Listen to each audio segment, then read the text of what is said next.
All right, stop right there. I need to know what you're doing in this area. I'm walking to my destination, officer. Is there a problem? You're moving around suspiciously. That gets my attention. I haven't done anything wrong. I'm just walking. Don't debate me. Identification. I just want to understand why.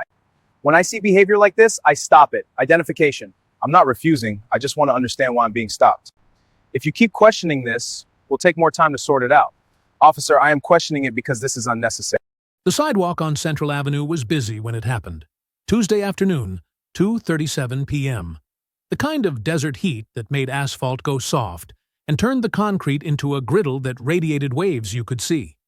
State Senator Wyatt Beller had been walking from a constituent lunch meeting to his car 3 blocks away. Still in his civilian clothes, khaki pants, a simple polo shirt, sunglasses against the relentless Arizona glare. He'd chosen to walk instead of having his aide drive him, enjoying the rare moment of anonymity in his own district. He was half a block from his vehicle when 3 ICE agents approached from a white government SUV he hadn't noticed idling at the curb. Their body cameras were rolling, recording what would become the most expensive walk in state history. But before we dive into this incredible story, let me know in the comment where you are watching from tonight. And if you haven't already subscribed, please hit the subscribe button because trust me, you won't want to miss how this unfolds. Agent Hollis Greer led the approach. His partners, Agents Moss and Nash, flanking wide like they were corralling livestock. Beller saw them coming, read the tactical spacing, the hands hovering near duty belts, the body language of men who'd already decided he was a problem. His political instincts, honed through years of tense legislative sessions and hostile town halls, cataloged it all in the second it took them to close the distance. Federal agents, immigration and customs enforcement patches visible on their tactical vests, looking at him like he was prey instead of a sitting state senator walking in his own district. He knew where this was going before Greer opened his mouth. He'd heard the stories from constituents, read the reports, sponsored the legislation trying to limit exactly this kind of profiling. He just never imagined it would happen to him. Not here, not on a public sidewalk 3 blocks from his district office, not when he'd spent the past hour discussing community policing reform with the very people these agents were supposed to protect. Afternoon. Immigration and Customs Enforcement were conducting a verification sweep of this area. Beller stopped walking, his hands instinctively moving to a visible, non-threatening position. Years of political training, how to diffuse confrontations, how to stay calm under pressure, kicked in automatically. But underneath that training was something else. The dawning awareness that his title, his office, his 8 years in the state legislature meant nothing to 3 federal agents who'd already decided what he was based on the color of his skin. Officers, I'm State Senator Wyatt Beller. I represent District 14, which includes this area. Is there something I can help you with? Greer's expression didn't soften. If anything, his stance became more aggressive, his presence more intimidating on the sun-bleached sidewalk. We're going to need to see identification and documentation proving your legal status in this country. The words hung in the desert heat like an accusation. Around them, pedestrians were slowing, watching, phones beginning to emerge from pockets. Beller could see a man across the street, business suit, briefcase, already recording with his phone. Witnesses. Good. Because Beller understood with sudden clarity that his credentials, his position, his American citizenship meant nothing to agents who'd profiled him for the crime of walking while black. The most expensive walk in state history was about to cost the federal government $5.3 million. And somewhere 3 blocks away, his car sat parked with his state Senate identification, his legislative credentials, and proof of everything these agents refused to believe without even asking. Central Avenue at 2:37 p.m. on a Tuesday in August was a study in Arizona extremes, the kind of heat that made the air shimmer like water, that turned asphalt into something soft enough to leave footprints. That drove most sensible people into air-conditioned buildings until sunset made the outdoors bearable again. State Senator Wyatt Beller wasn't most people. He'd grown up in this heat, learned to navigate it, even appreciated it in small doses. The walk from Rosario's Cafe to his parked Camry 3 blocks away was manageable. 15 minutes of desert sun in exchange for clearing his head after a productive lunch meeting with the Small Business Coalition. He was dressed casually by design. Khaki pants, a simple navy polo shirt, sunglasses to cut the glare bouncing off every surface. No suit, no tie, no visible markers of his position as a state senator. Just another man walking down a Phoenix sidewalk in the middle of a weekday afternoon. That anonymity was deliberate. Sometimes you learned more about your district when people didn't recognize you, when they treated you like a regular constituent instead of an elected official. Beller had built his political career on those unguarded conversations, on listening to people who didn't know they were talking to their senator. The white Chevrolet Suburban was parked at the curb near the intersection, engine running, tinted windows reflecting the brutal sun. Government plates. Beller noticed it peripherally. His political instincts flagged official vehicles the way other people noticed familiar faces. But he didn't think much of it until the doors opened. 3 men emerged, tactical vests over polo shirts, badges clipped to belts, the unmistakable bearing of federal law enforcement, ICE patches visible even from a distance. Immigration and Customs Enforcement. You're conducting operations in the middle of downtown Phoenix in the middle of a Tuesday afternoon. They weren't approaching businesses or vehicles. They were watching pedestrians, scanning the sidewalk like predators selecting prey from a herd. And when their eyes landed on Beller, everything changed. The lead agent, white, mid-40s, the kind of squared-off posture that screamed military background, said something to his partners.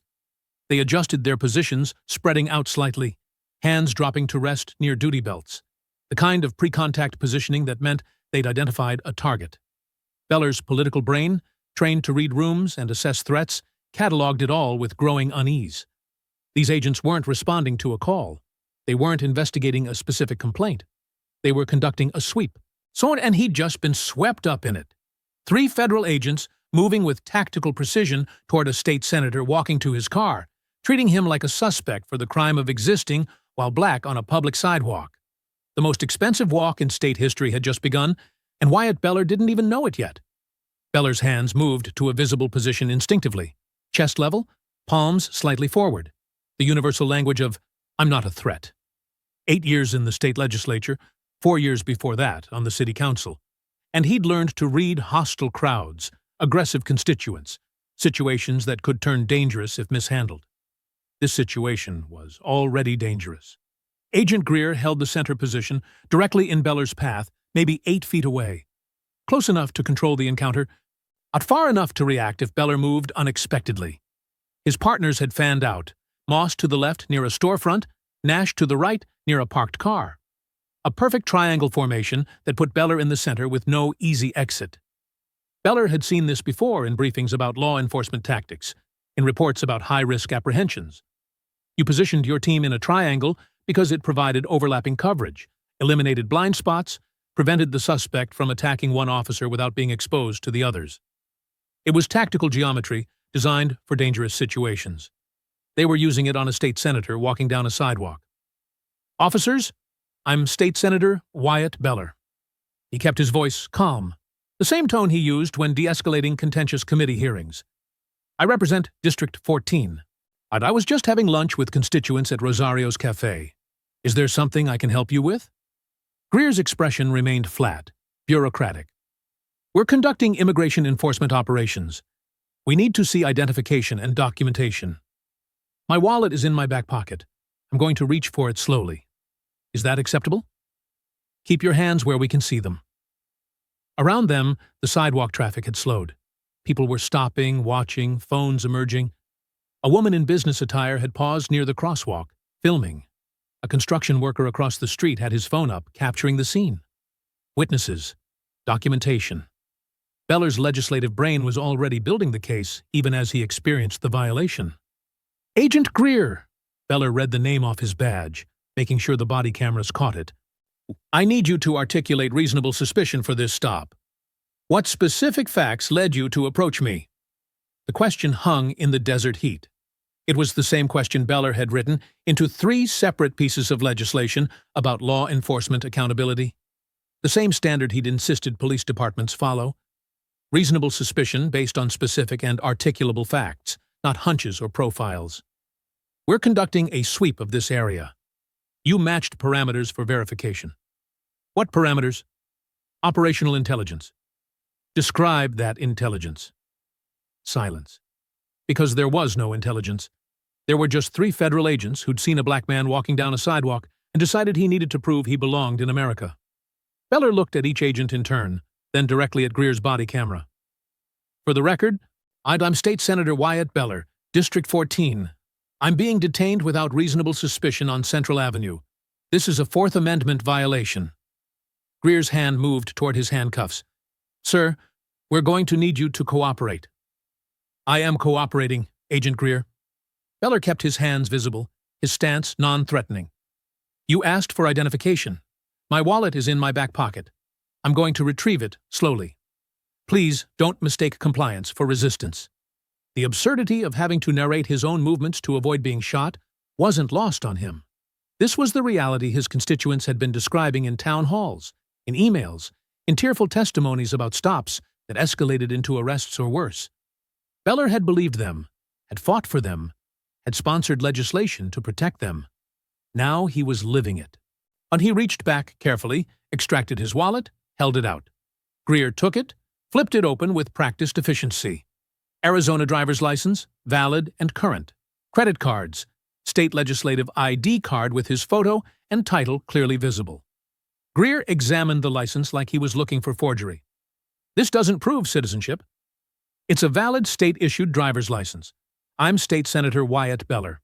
I was born at Phoenix General Hospital 43 years ago. I'm a natural-born United States citizen. Then you'll have documentation, birth certificate, passport, naturalization papers.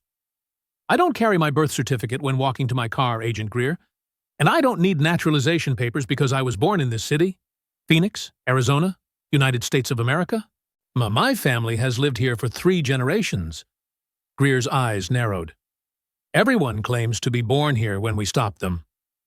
The statement hung there, damning in its implication. Everyone we stop. The admission that this wasn't about specific intelligence or articulable facts. This was about a profile, a demographic assumption, a decision made before any conversation happened. Everyone you stop, or everyone who looks like me that you stop.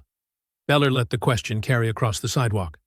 Because I notice you didn't stop the white woman who walked past 2 minutes ago. Didn't stop the white man in the business suit. Just me. So let's talk about this operational intelligence that led you to single out a state senator walking in his own district. The watching crowd murmured agreement. Someone called out, "He's a senator. Check his ID." Another voice, "This is racial profiling." Moss, positioned to Beller's left, spoke for the first time. "Sir, if you're refusing to provide documentation..." "I'm not refusing anything." Beller pulled his state legislative ID card from his wallet, held it up for the cameras. "This is my identification. State Senator Wyatt Beller, District 14. My office is 3 blocks from here. My car, with additional credentials, is parked 1 block away. Any one of these facts can be verified in under 60 seconds with a phone call." He held up the ID card higher, making sure every recording device captured it. Photo, ID, state seal. His title and district clearly printed. "This is proof of who I am. Call my office. Call the state capitol switchboard. Call the governor's liaison. Any of them will confirm my identity immediately." Greer pocketed the wallet. "We'll verify everything downtown." "I'm not going downtown. I'm a state senator standing on a public sidewalk. You have my valid identification.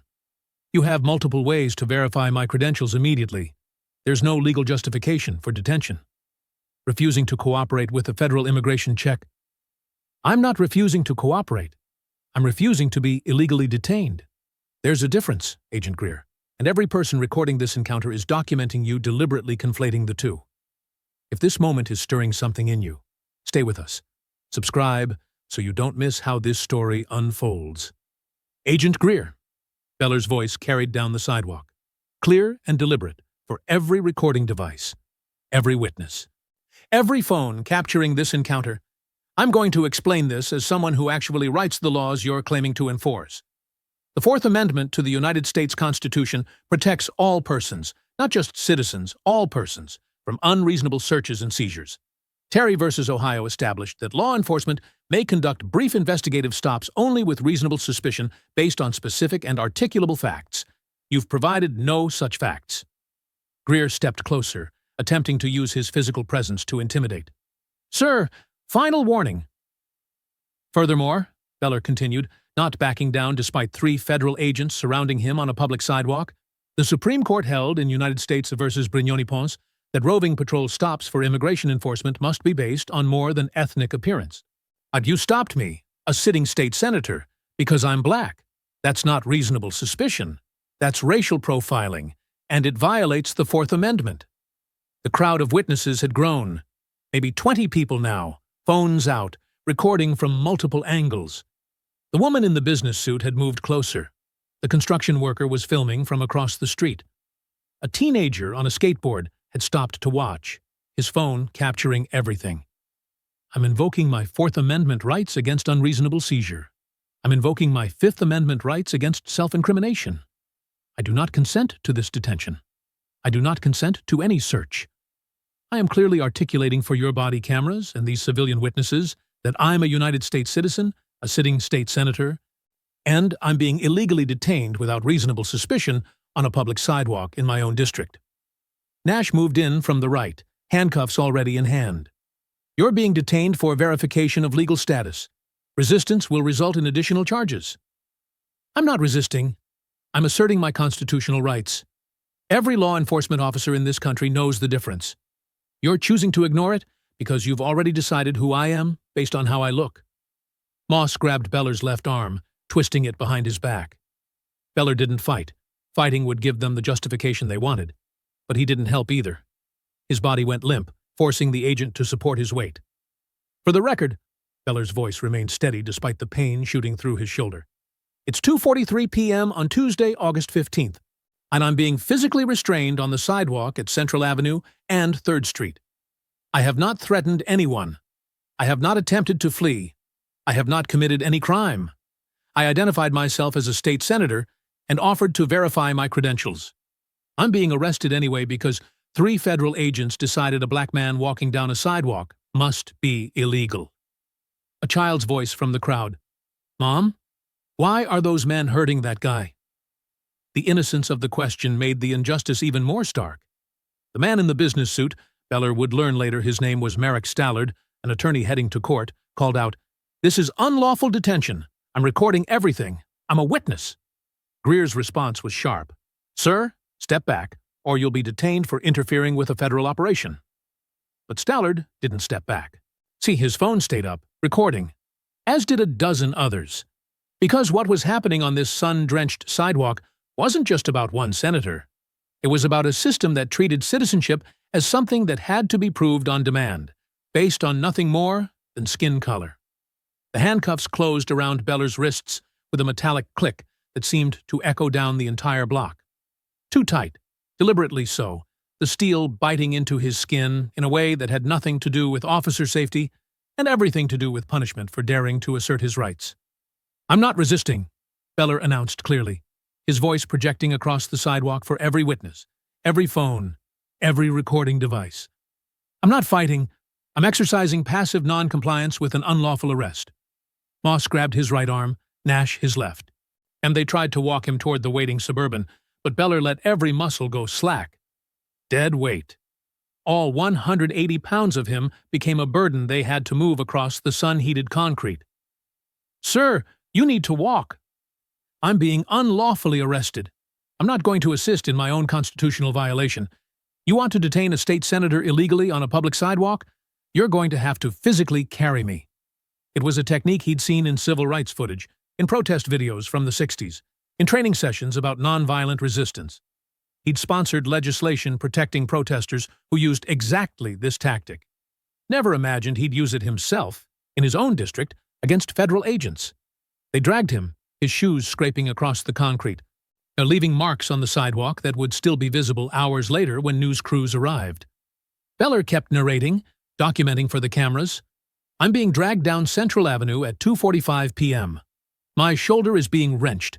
The handcuffs are cutting off circulation. This is excessive force applied to a non-resistant subject who has identified himself as an elected official." "You're making this harder than it needs to be," Greer barked.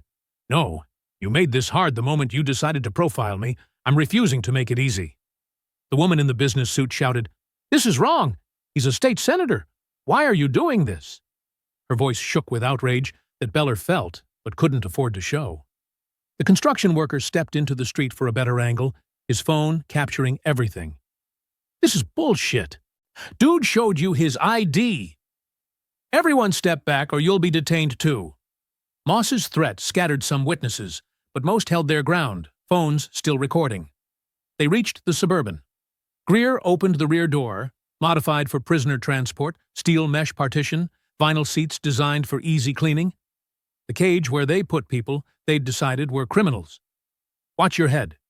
Nash shoved him forward, not gentle, not caring about the shoulder already strained from being wrenched behind his back.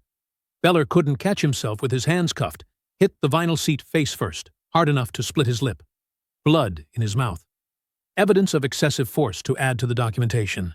He sat up awkwardly, hands still cuffed behind him, blood trickling from his split lip, and looked directly at Greer's body camera through the partition.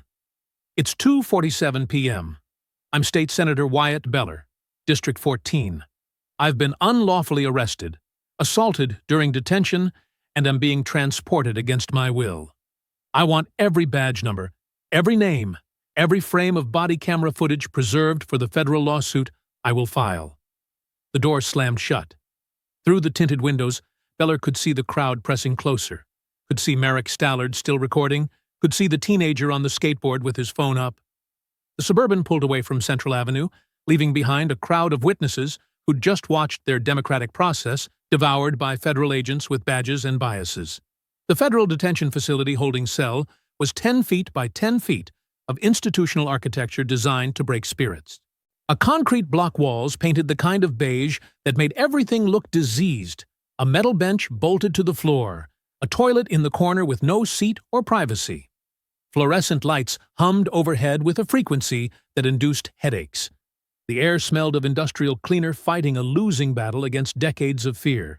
This was the machinery, the processing center where constitutional rights disappeared into bureaucratic procedures, where people became case numbers and detention became verification. They'd removed his handcuffs during intake, photographed him from multiple angles like he was evidence instead of a human, fingerprinted him with the mechanical efficiency of people who'd stopped seeing detainees as individuals. Nobody made eye contact. Nobody answered his questions. He was a unit moving through their system. Sir, personal effects. The intake officer, Valdez, his nameplate read, gestured to a plastic bin. Phone, wallet, watch, belt. Beller handed over his smartphone showing 34 missed calls, probably his chief of staff wondering where he was, his legislative assistant panicking about his missed committee meeting, his wife Maria asking why he wasn't answering, his wallet with his state senator ID that these agents had dismissed, his father's watch that had survived 3 generations. I want to make a phone call. I'm entitled to contact. After processing. I'm a state senator. I have legislative duties. You're preventing me from performing my constitutional obligations. Valdez's expression didn't flicker, just following procedures, just doing his job. In the same justification that had echoed through every bureaucracy that had ever participated in injustice. Cell 4. The door buzzed open electronically.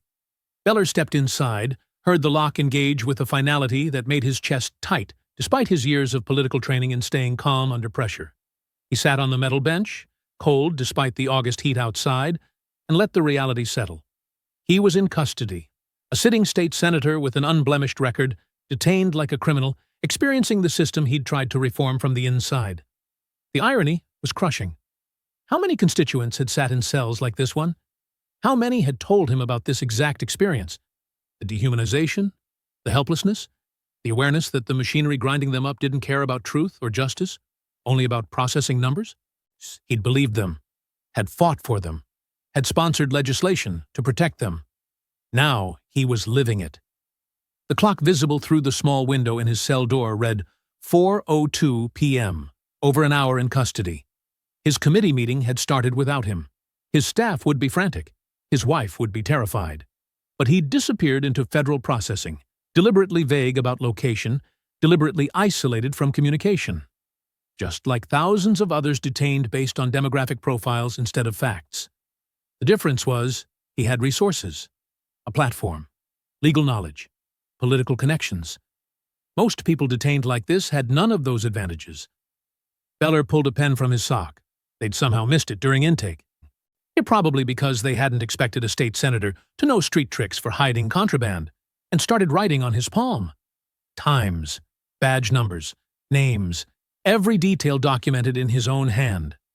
When this was over, when someone finally acknowledged this catastrophic mistake, he was going to use this experience to dismantle the system that made it possible. 3 hours, he calculated. They'd keep him 3 hours before political pressure forced his release. 3 hours stolen from a state senator. And how many years stolen from people without his privileges? He settled in to wait, to document, and to plan the legislation that would come from this nightmare. Alistair Finch had supervised federal detention operations for 14 years. It's long enough to develop instincts about when a situation was about to explode into career-ending disaster.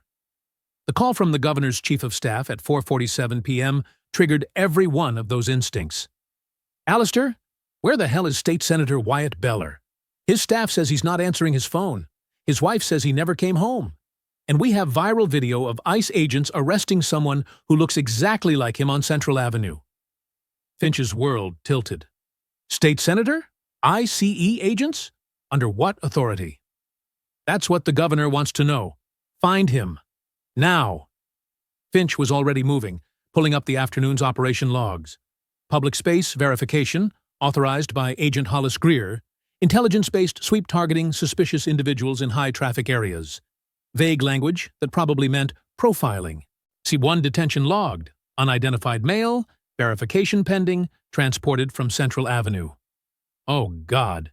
He ran to intake. Valdez looked up from her desk, immediately reading his expression. The subject from Central Avenue. Where is he? Cell 4. Refuses to provide documentation beyond a driver's license. Claims he's a state senator. Show me the intake photo. Now. Valdez pulled it up. Black male, early 40s, split lip bleeding, expression of controlled fury that somehow made him look more authoritative. And unmistakably, State Senator Wyatt Beller, whose face Finch had seen in countless interagency briefings, whose legislation about immigration enforcement oversight had made federal operations significantly more complicated. They'd arrested a state senator, a sitting legislator, a man who wrote laws about their agency. This wasn't a mistake. This was a political catastrophe that would destroy careers and trigger investigations. Finch accessed the evidence locker. Arizona driver's license, valid. State legislative ID with photo and credentials. Business cards. State Senator Wyatt Beller, District 14. Phone showing 67 missed calls from numbers labeled Chief of Staff, Legislative Assistant, Maria, home. He grabbed everything and ran to cell 4. Through the window he could see Beller sitting calmly, writing on his palm, documenting. He opened the door. Beller looked up, unsurprised. Senator Beller, I'm Supervisor Alistair Finch. There's been a catastrophic mistake. I sincerely apologize. Save it. Beller stood slowly. I don't want apologies. I want documentation. Every moment of my unlawful detention preserved in official logs. On every agent's name and badge number, every second of body camera footage, all of it preserved as evidence. Absolutely. We'll cooperate fully with... You'll preserve evidence for my federal lawsuit. I'm suing your agency, those 3 agents personally, and every supervisor who authorized sweeps that allows state senators to be arrested for walking while black. Finch felt his career dissolving. Senator, I understand you're upset. Upset?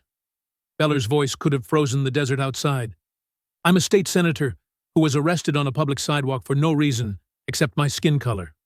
I spent 3 hours in that cell, experiencing what my constituents have been telling me about for years. The difference is, I have the platform and resources to fight back. They don't. That changes now. He walked past Finch. He postured straight, despite 3 hours of detention. My personal effects. My vehicle, which your agents had towed, and immediate transportation back to Central Avenue where I was illegally arrested. We'll facilitate everything. You'll cooperate with my attorney, Cressida Holloway, civil rights litigation. She's going to dismantle your agency's policies, and I'm going to pass legislation that makes this impossible to repeat. Beller collected his belongings, checked his phone. 67 missed calls, frantic texts from his wife and staff. The viral video already had 3 million views. He walked out with the controlled fury of someone who'd just experienced systemic injustice from the inside and now had both the authority and the platform to burn it down. Finch watched him go and started drafting his resignation. And this was going to be everywhere by morning, and he needed to be far away when it was. The trial began 18 months later, though calling it a trial suggested uncertainty about the outcome.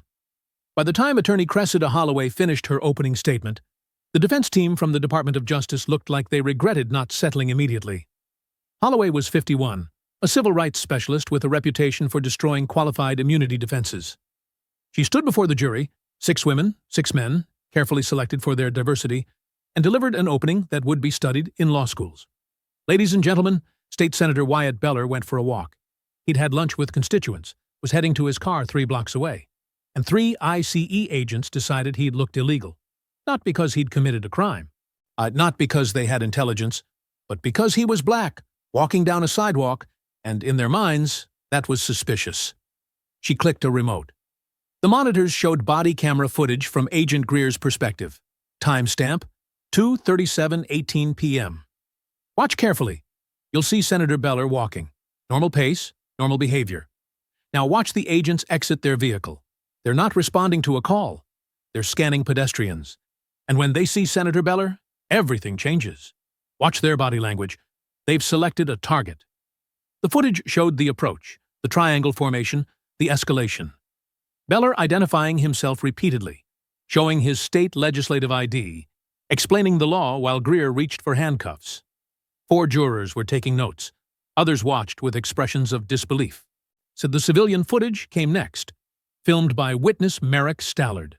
Raw, unedited, capturing the full encounter, the crowd's protests, Beller's calm narration of constitutional violations. The moment he went limp and they dragged him across the sidewalk. The blood on his face when they shoved him into the SUV. 3 jurors were visibly upset. The defense attorney tried damage control, training, protocols, operational intelligence, the brief detention, only 3 hours, and Beller's release without charges. Then Holloway called Agent Greer to the stand. Agent Greer, you testified you had operational intelligence about suspicious individuals. What made Senator Beller suspicious? He matched parameters for our sweep. What parameters? Demographic indicators suggesting possible undocumented status. Demographic indicators. And you mean he was black? We were looking for individuals who appeared out of place. Senator Beller is a state legislator. He represents that district. He'd just had lunch with constituents at a restaurant 3 blocks away. What made him appear out of place, except his skin color? Silence. The white woman walking ahead of him. Did you stop her? No. The white man in the suit? Did you stop him? No. But you stopped Senator Beller. What specific facts justified that decision? We were following our operational protocols. Show me the protocol for profiling state senators. Show me the training that says arrest elected officials for walking. Show me anything that justifies what you did. He couldn't. The jury watched him fail to articulate any legitimate reasoning. Deliberation, 9 hours. Verdict, unanimous. See constitutional violation, civil rights deprivation, false arrest, excessive force. Damages, $5.3 million. The courtroom erupted. Beller sat quietly, thinking about constituents who'd experienced this without the resources to fight back. The settlement arrived 12 weeks later, $5.3 million after legal fees, leaving Beller with resources he'd never imagined having, enough to retire from politics and live comfortably for the rest of his life. He filed for re-election the next day. But everything had changed. Agent Hollis Greer resigned before formal discipline could proceed, his federal career over. Agents Moss and Nash were reassigned to administrative duties indefinitely. Supervisor Alastair Finch retired early. The Department of Homeland Security announced sweeping reforms. Mandatory constitutional training, his supervisor approval for all public stops, body camera preservation requirements, quarterly civil rights audits. The Beller case became the example of what happened when profiling replaced legitimate law enforcement. But Beller knew policy memos weren't enough. Real change required systemic pressure and resources for people who couldn't fight back the way he had. He created the Fourth Amendment Defense Fund with $4.5 million of his settlement. The nonprofit provided free legal representation to individuals detained without reasonable suspicion. It trained communities on constitutional rights during law enforcement encounters. It tracked profiling patterns and brought lawsuits relentlessly against agencies that violated protections. First-year results: 312 clients represented, 247 cases won, just $7.2 million in additional settlements, funding expansion. 6 attorneys grew to 28, 2 offices to 15, state impact to national influence. State Senator Beller stayed in office, but changed how he legislated. Every bill he sponsored, every committee hearing he chaired, he remembered those 3 hours in Cell 4. He passed the Accountability in Federal Enforcement Act, requiring state-level oversight of ICE operations.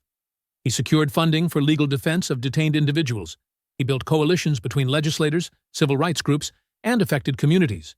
He became known as the senator who changed ICE, though he'd correct people when they said it. I didn't change ICE, I exposed them. Real change comes from persistent pressure, from consequences when agents violate rights, and from refusing to accept that profiling is normal. 6 years after the sidewalk arrest, Senator Beller was Majority Leader, using his position to pass comprehensive immigration enforcement reform. The viral video still circulated, footage of a state senator being dragged across a sidewalk for walking while black. It became a symbol, a rallying cry, a reminder that titles didn't protect you from racism. On each anniversary, Beller walked the same route from Rosario's Cafe to his car, 3 blocks on Central Avenue. Same sidewalk, same desert heat. He walked without incident, greeted by constituents who remembered, who'd witnessed, who'd recorded. Progress wasn't one dramatic verdict. It was making it possible for the next person to walk down a sidewalk without 3 agents deciding they looked illegal. That day hadn't fully arrived. But because of what happened on that sidewalk, because of the $5.3 million judgment, because of the fund and thousands of cases it supported, that day was closer than before. State Senator, now Majority Leader, Wyatt Beller had paid the price for systemic bias. He was making sure the system paid everything.